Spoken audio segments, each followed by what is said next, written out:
like All right. do the certificates. What did we think of Gallipoli? Oh my god. The movie, not the place. Well, I don't know anything about the place, really. That was literally amazing.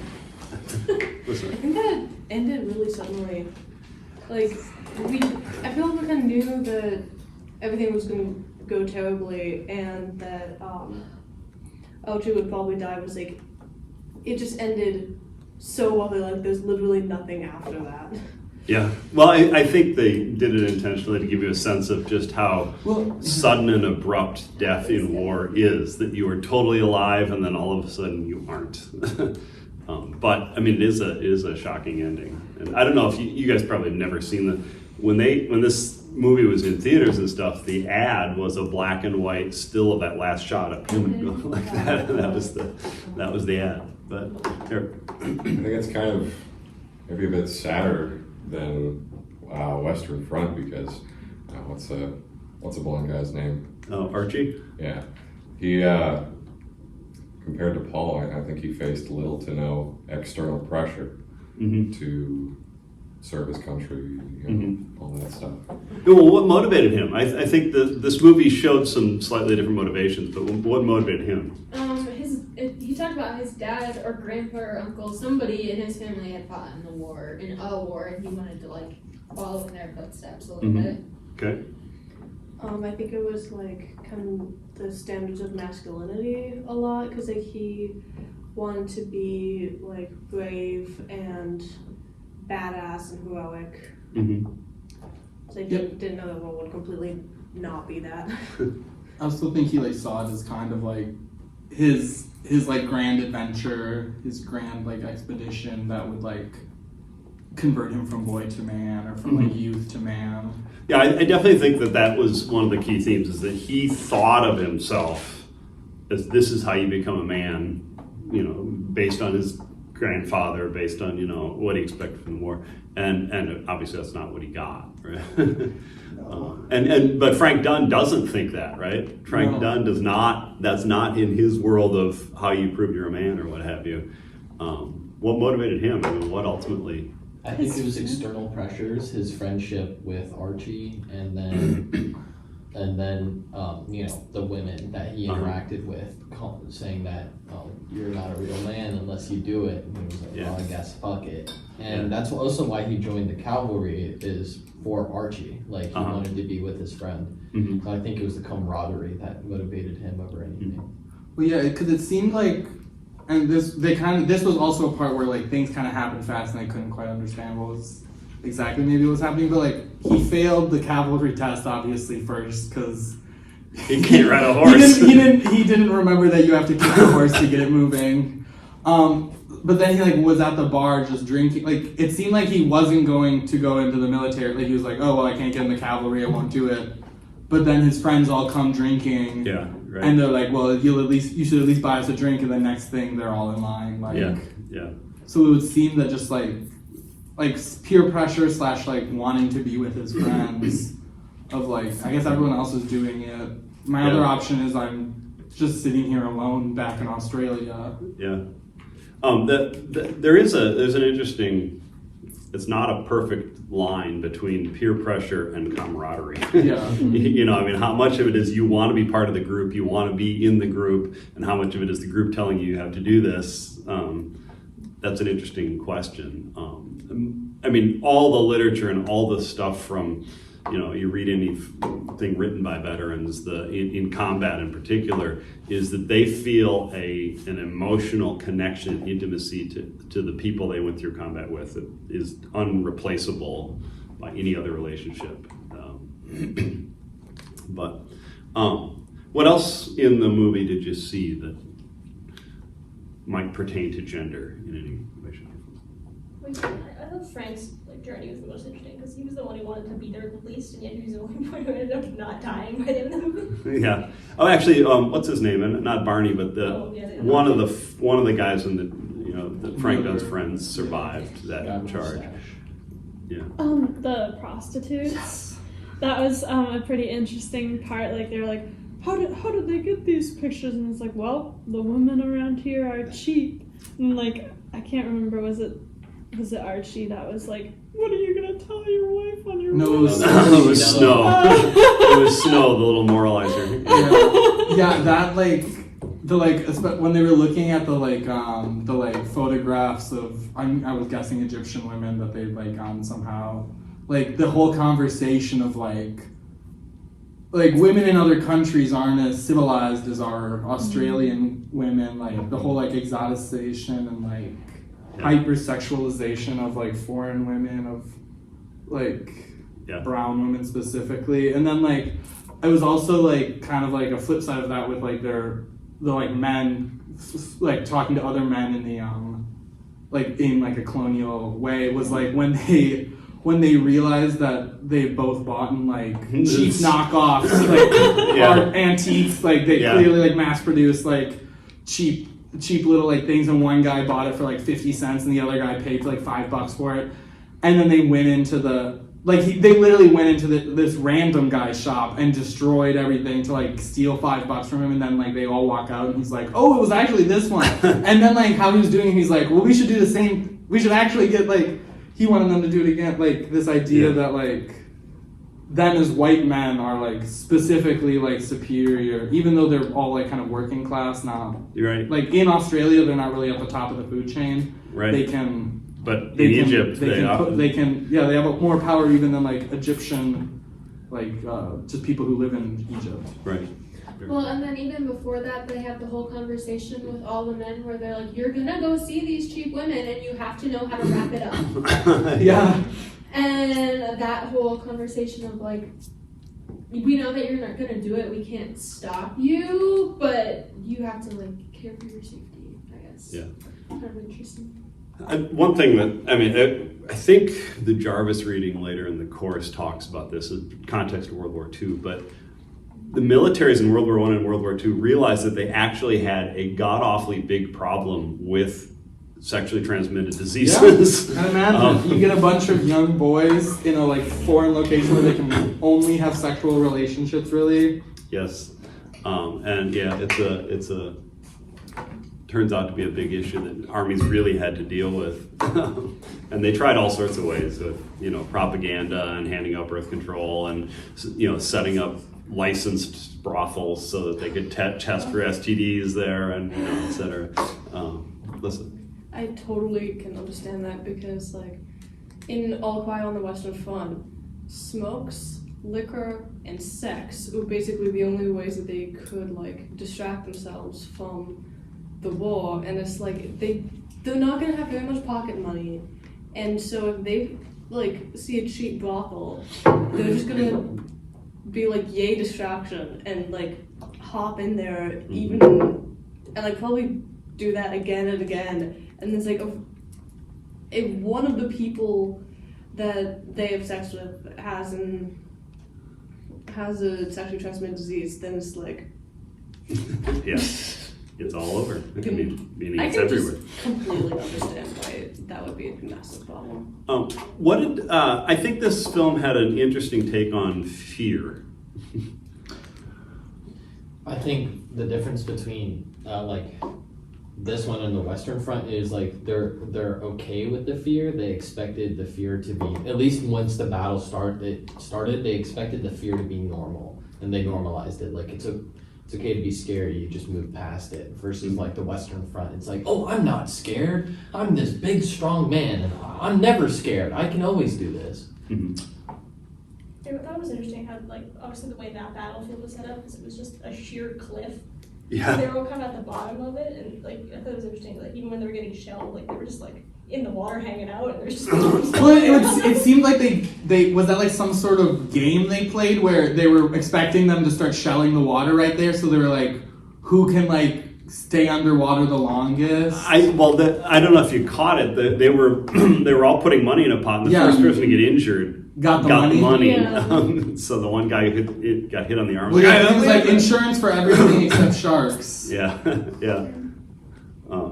What? I feel that's interesting though, because I guess the physical location must have had some sort of mental effect. They're in the Mediterranean. It's sunny and bright out, and there's a beach. And even though it's kind of hell, it's a far cry from the really gloomy, dirty atmosphere of the trenches on the Western Front. And so I feel like that probably had something to do with it, you know. It's still obviously, you know, a war area, but it's a little bit cheerier, you know. A little bit nicer. How would the shells not, like when they're in the water, how would the shells not just like be even worse underwater? Like I know they're different than like hand grenades, but they both are explosives, and it seems like if an explosive goes off underwater, the shockwave is going to be bad for anybody in the water. I don't think that they actually had high explosive shells going off underwater. I think that was bullets actually that was coming in, and bullets slow down pretty fast. Not great. I mean, they can kill you a few inches below the water, but by the time you're 3 feet under or something, they've slowed down so much that they're not. But so that was my understanding. That's how I read that scene. If it was high explosive artillery shells going off, the shockwave would have been knocking them out at the very least, if not killing them. So yeah. Why was that the place that they set up that area? Like, You mean Gallipoli? Yeah, like it was. There's like flat plains around there too. Like.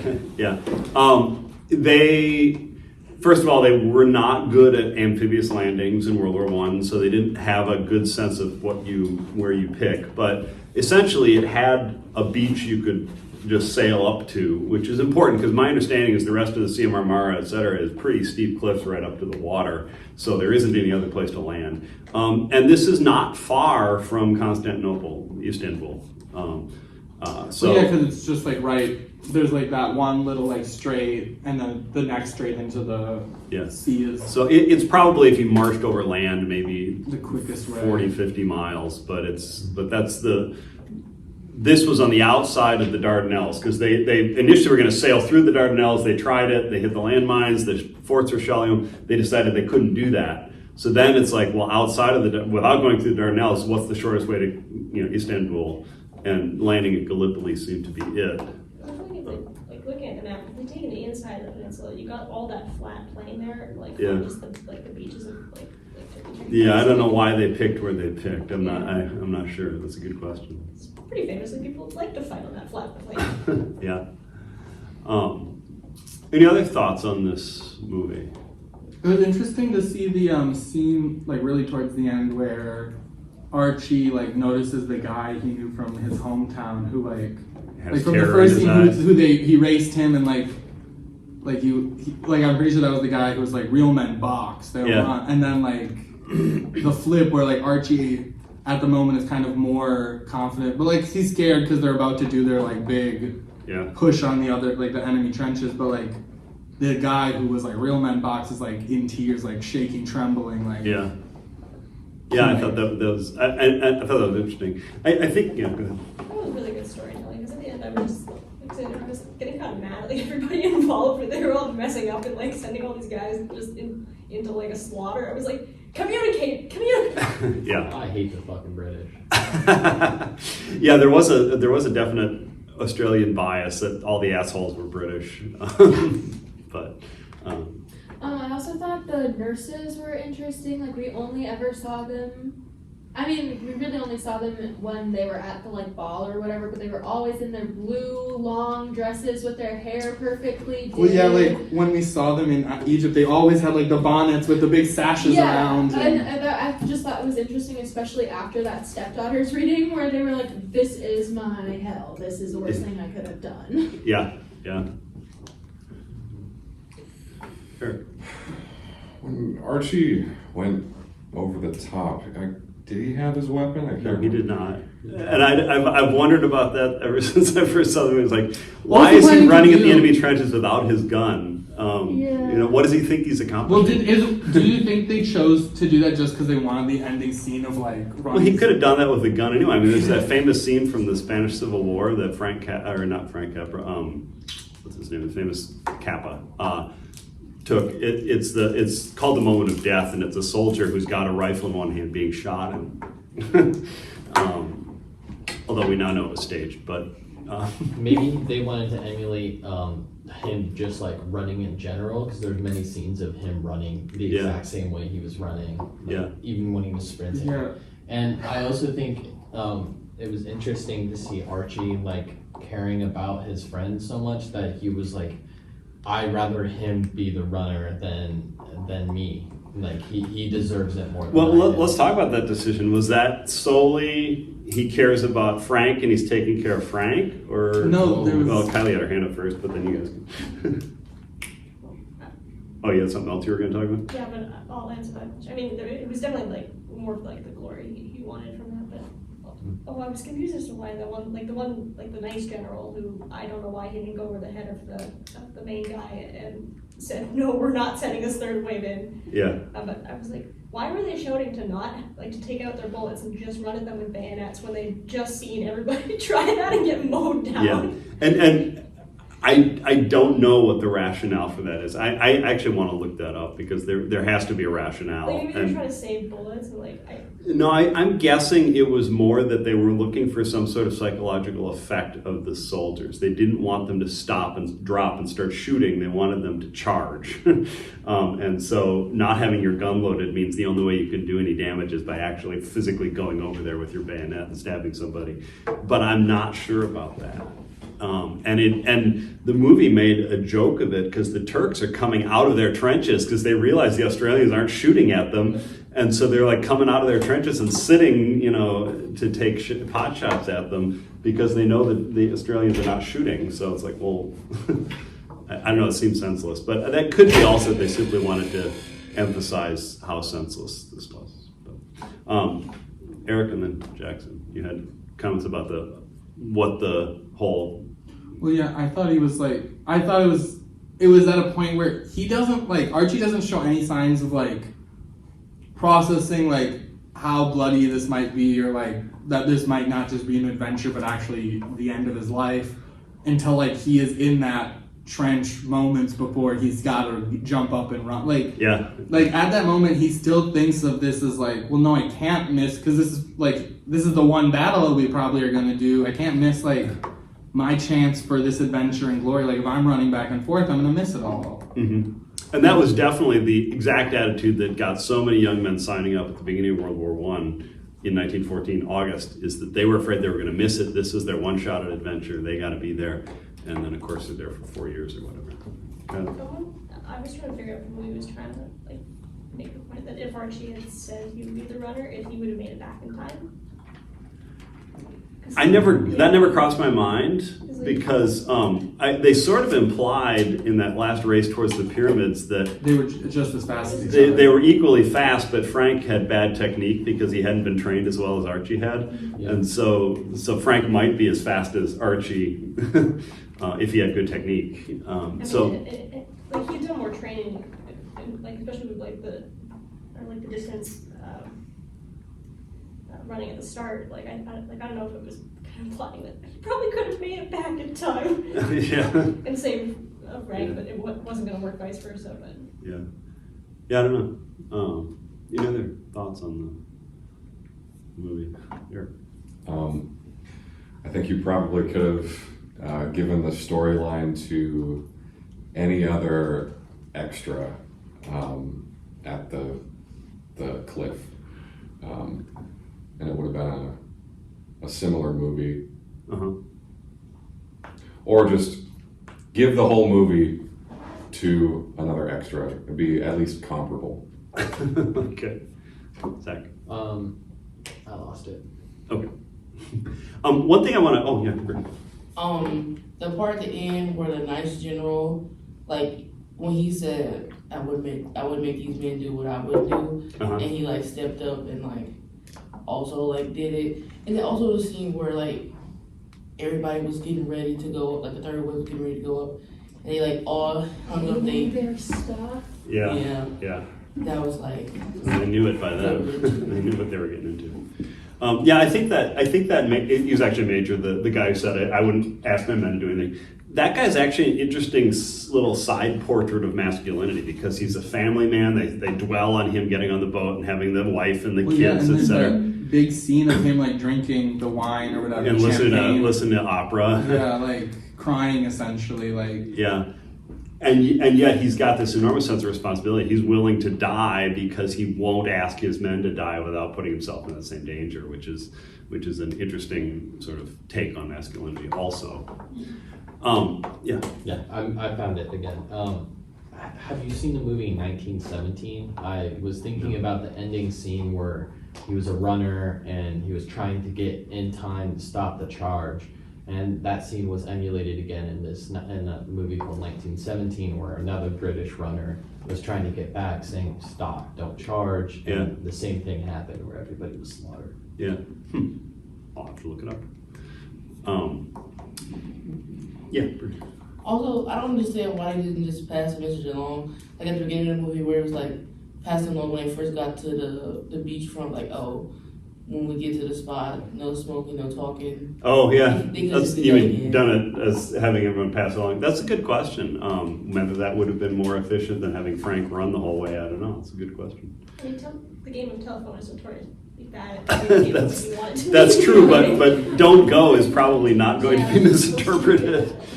Maybe they could have like all yelled it at once. Yeah, there you go. Yeah. Don't charge! Everyone start screaming. The one thing I want to point out is that this film was made in 1981.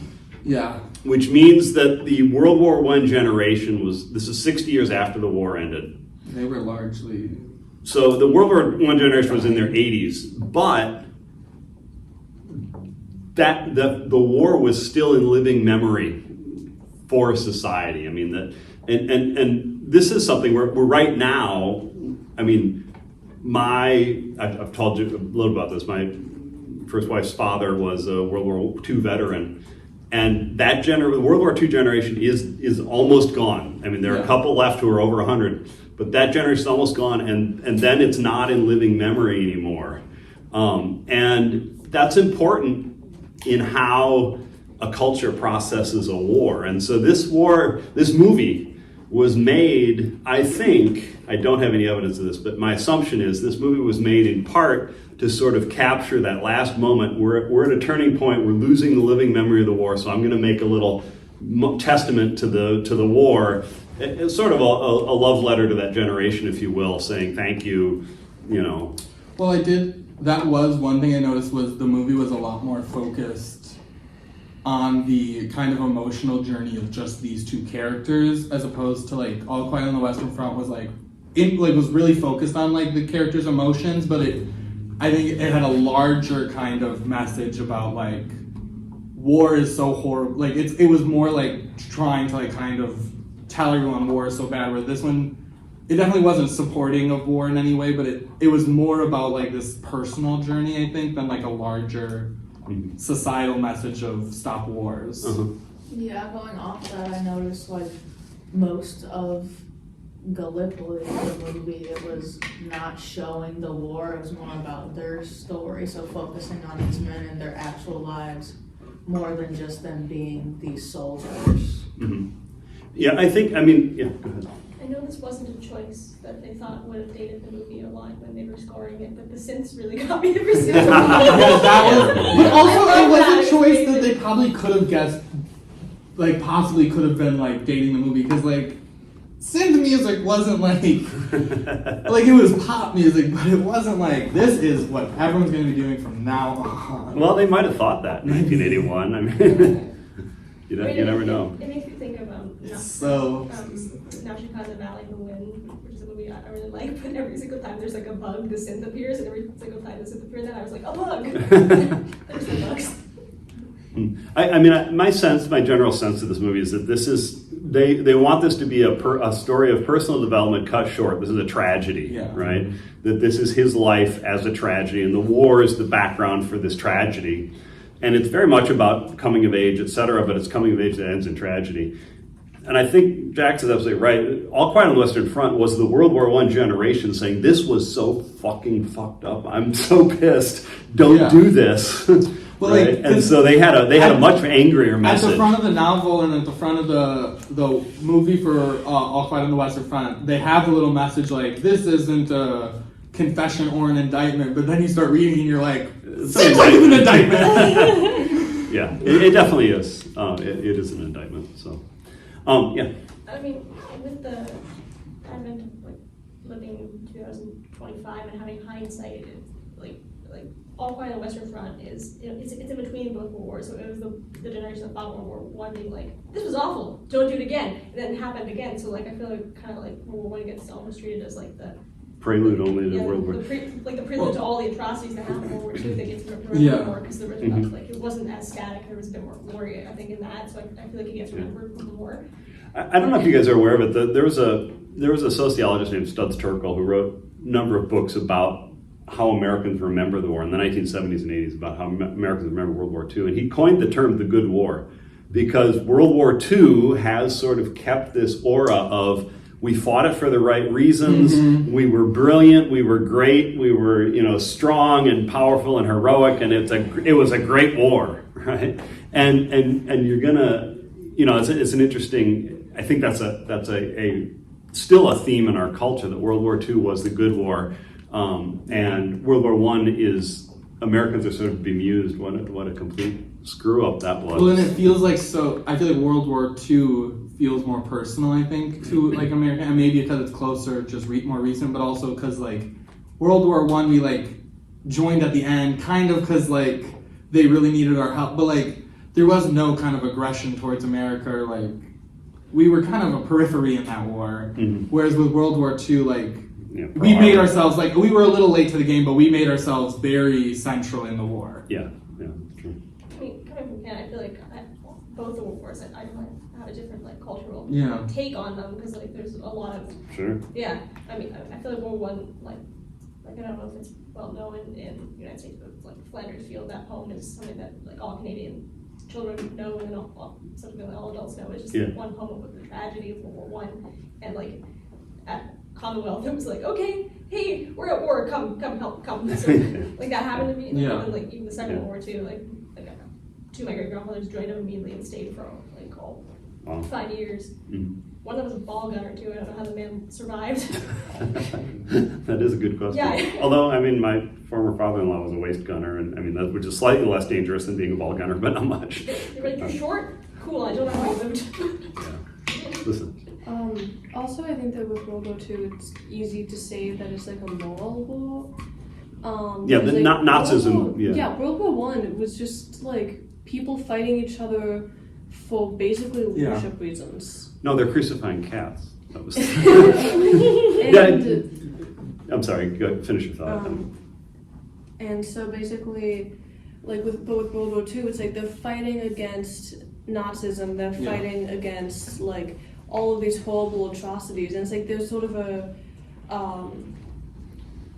like a perspective on World War II that's like hero and villain dichotomy, whereas like with World War I, you just couldn't really make that. Like I think they tried, it just fell apart so quickly because there was like nothing that you could really say, oh, they're doing this terrible thing, without it just being like, well, are they? Are they crucifying kittens on church doors? I will point out where that came from, and they were clearly making a joke out of that. The one was clearly misinformed. They were not crucifying kittens. But what that comes from is that there was a whole lot of British propaganda in 1914 talking about the rape of Belgium and portraying German soldiers in Belgium as literally throwing infant children up in the air and catching them on their bayonets and stuff like that. So there were all these atrocity stories that were clearly propaganda. They were not real. The German soldiers were not throwing babies in the air and stabbing with bayonets. But those sorts of stories did enter. But they, you're right. It wasn't a staying power because there wasn't anything on the German side that had this sort of emotional wallop of Nazism and Hitler and et cetera. I mean, especially like culturally, like the aesthetics of like 1940s and 30s Nazism have really gone down as like peak villain. Like, if you want your villain to like be scary and like memorable, like lots of writers would be like, and sprinkle in a little bit of just that aesthetic, and it's They like when they remade Macbeth after World War II, they made Macbeth Hitler.